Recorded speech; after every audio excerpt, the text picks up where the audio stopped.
जय गुरुदेव। परमार्थी प्रश्नोत्तरी गुरु शिष्य संवाद। प्रश्न, स्वामी जी सुमिरन किस वक्त करना चाहिए? उत्तर, सुमिरन का समय पूर्व निश्चित होना चाहिए। वैसे प्रातःकाल का समय अच्छा होता है, शरीर ताज़ा रहता है और उस समय मन भी शांत रहता है। ध्यान और भजन तो चाहे जब कर लो, किंतु सुमिरन का एक निश्चित समय होना चाहिए। उसी समय प्रतिदिन सुमिरन ठीक से चित्त को स्थिर करके मन को लगाकर बड़े प्रेम के साथ करना चाहिए। उसी से प्यार होना चाहिए। स्थान के धनी जब प्रसन्न नहीं होंगे, वे आगे का रास्ता नहीं देंगे, फिर जीव आगे नहीं जा सकेगा।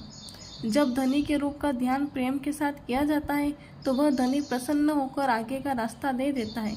गुरु का स्वरूप हर स्थान पर है।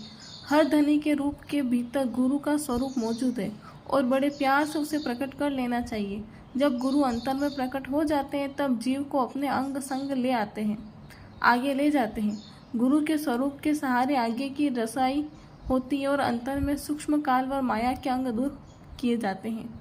प्रश्न, स्वामी जी निंदा करना क्यों बुरा मानते हैं? उत्तर, यह ईश्वरीय नियम है कि निंदा करने वाला व्यक्ति दूसरों के पापों को अपने ऊपर ले लेता है और उसका भोगने वाला बन जाता है। जो संत मत की साधना करते हैं, उन्हें पराई निंदा से बचना चाहिए। निंदा करने वाले व्यक्ति पर दूसरे के कर्मों का भारी बोझा आता है और भजन ध्यान के प्रति मन रूखा फीका हो जाता है। किसी सत्संगी की कोई निंदा करता है तो उससे घबराना और बुरा नहीं मानना चाहिए, क्योंकि बिना साधन के ही उसके कर्मों की सफाई हो रही है। महात्माओं ने कहा है कि निंदक नियरे राखिए आंगन कूटी छवाए, बिना पानी साबुन बिना निर्मल करे सुभाए। फिर कहा है कि निंदक जियो युगन युगन काज हमारा होए। कहने का मतलब है कि निंदा करने से दूसरों के पाप कर्म अपने ऊपर आ जाते हैं, इसलिए सत्संगियों को किसी की निंदा आलोचना से बचना चाहिए। प्रश्न, स्वामी जी भजन कैसे बने? उत्तर, भजन में बैठने के पहले ये तसल्ली कर लेना चाहिए कि जितनी देर तक बैठेंगे उस समय में कोई सांसारिक काम न हो। इस बात की चिंता नहीं होनी चाहिए कि मुझे ये काम करना चाहिए या वो काम बाकी है। मान लीजिए कि 1 घंटा बैठना है, तो उस अवधि में मन को निश्चिंत रखिए। भजन के समय में किसी प्रकार की चिंता, क्रोध, घृणा नहीं होनी चाहिए।